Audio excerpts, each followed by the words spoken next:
umalis para putulin ang sinulid. Lumayo ko para di ka madamay sa bagyong sumisilip.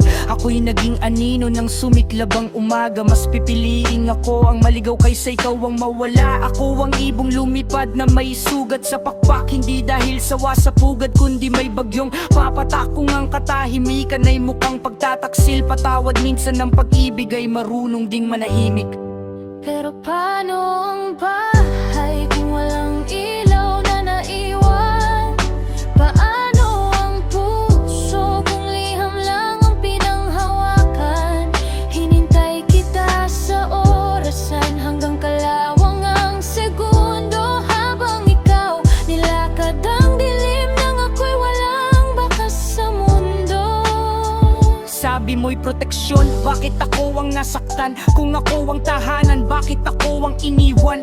Hindi ba mas matibay ang dalawang balikat kaysa isang pusong mag-isang bumubuhat?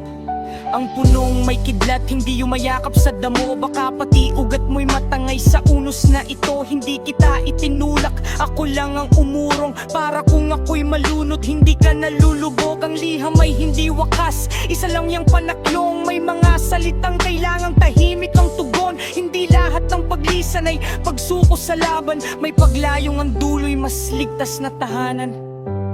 Pero ang pusong iniwan, hindi marunong magbasa.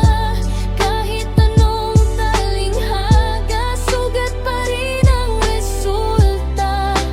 Kung mahal mo ko, bakit ako ang pinahayag? Bakit sa bawat tanong ko'y katahimikan ang katapat? Hindi ako salamin na pwedeng itago sa ulap. Ako'y apoy na handang masunog basta magkahawak. Kung sakali mang bumalik ang yabag ng iyong paa, sana hindi alaala lang ang kumatok sa pinto ng umaga. Dalawang pusong naligaw sa isang daan, isang lumayo, isang naiwan, walang kontrabi.